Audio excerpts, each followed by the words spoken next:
In 1834, Thomas and Jane Carlyle left their remote moorland home in Scotland and came to London to seek their fortune. They rented this house in Cheyne Row, in what was then unfashionable Chelsea, for just £35 a year.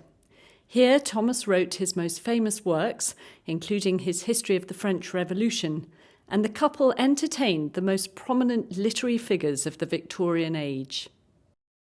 As custodian of Carlyle's house, I think it's my job to help visitors understand the story of this fascinating couple, Thomas and Jane Carlyle.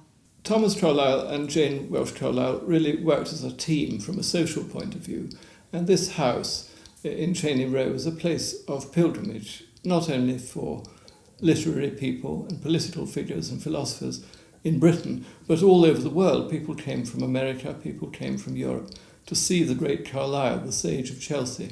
I suspect if it weren't for Carlyle's house, very few people today would have a clue that they ever existed.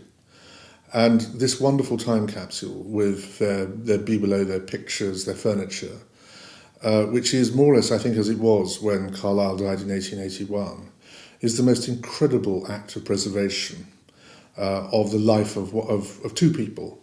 Obviously, Jane, his wife, they both lived here from 1834, but Carlyle spent 47 years, the last 47 years of his life here. And this house is not just a living memorial to both Carlyles, it is a reminder that they both existed and a temptation or an incentive to go and read what they both wrote. He was the most famous writer, of course, but she wrote fantastic letters, and one of the best letter writers of the 19th century. And this house reminds us to go and read their work.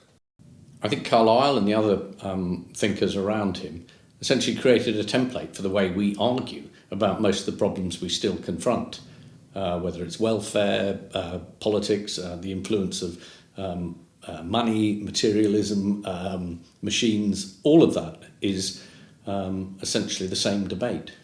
When Thomas and Jane first met, she told him she wanted to become a famous writer. He said that he could help her to write, but to forget about fame. Her contribution to the marriage was to take on all the household chores and make sure that he wasn't worried by anything. Although over the years that they were here, many people came to visit her as much as Thomas, because she was a great wit and a great hostess. If you lived in the Victorian age, and you were anybody at all really, with intellectual or political interests, the likelihood is that you would visit this house in Cheyne Row. It was central to Victorian intellectual life, and the Carlyles, in all their strangeness and eccentricity, were here to be experienced, both as figures of the mind and as social figures, as writers, or in his case a writer and a writer's assistant, and as people you would meet and joke with. They were very funny. And so this house is absolutely central to the intellectual history of Great Britain in the 19th century.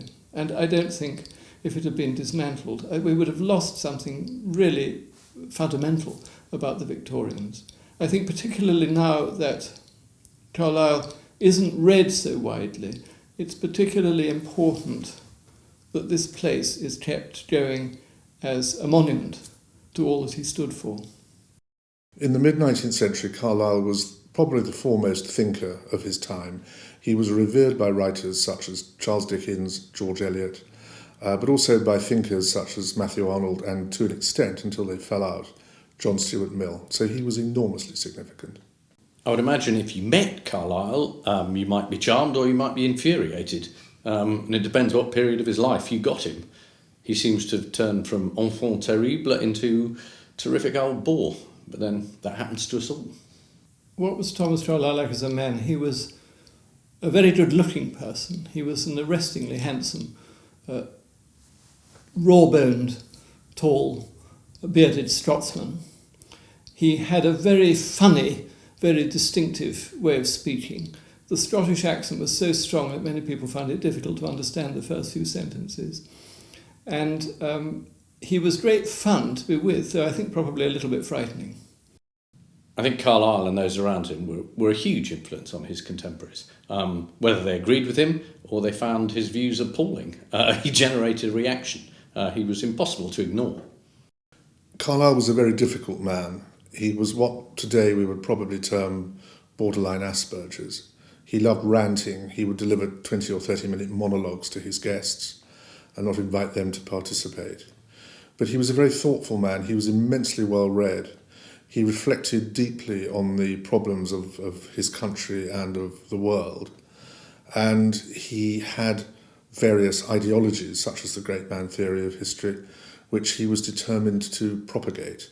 And above all, he was very, very hard-working. He was enormously industrious and turned out an enormous amount of work. It's a fairly obvious point, but the only way to communicate in the 19th century with somebody was either talking to them or writing them letters.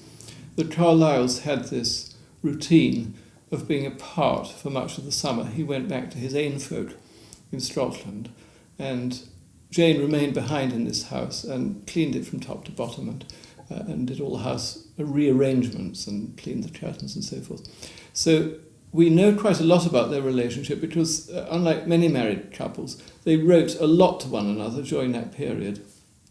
It was a difficult marriage. They were both very strong characters. They were combative, they quarrelled, but they also, at some deep level, were partners and loved one another. And so I think that their letters, both of which are brilliant on both sides, tell us an awful lot about that complicated relationship. They also wrote to lots and lots of other people. Carlyle himself was in constant touch with all the great intellectuals of the world. Goethe, when you read the conversations of Goethe, the great German Noel, when he was an old man, he was always looking forward to another letter from the sage of Chelsea, who was himself a very young man at that stage. Carlyle was in touch with everybody. Jane wrote these much chattier letters, but they were also highly intelligent and brilliant prose works. When Carlyle lived here for nearly 50 years, he rented the house for £35 a year. So when both he and Jane had died, the empty house went back to the landlord. A group of admirers raised the money through public subscription and opened it as a shrine to Carlyle in 1895. They continued to run it until 1936, when the National Trust took it over.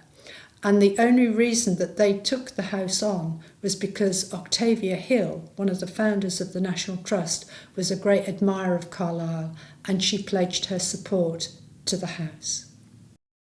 What is good about coming here to Cheney Row is that you can test out Carlyle's own theory that when he was writing about someone, he would surround himself by the objects, pictures, artefacts connected with that person. So here you can immerse yourself in Carlyle's world and see if it works. For more information, please visit our website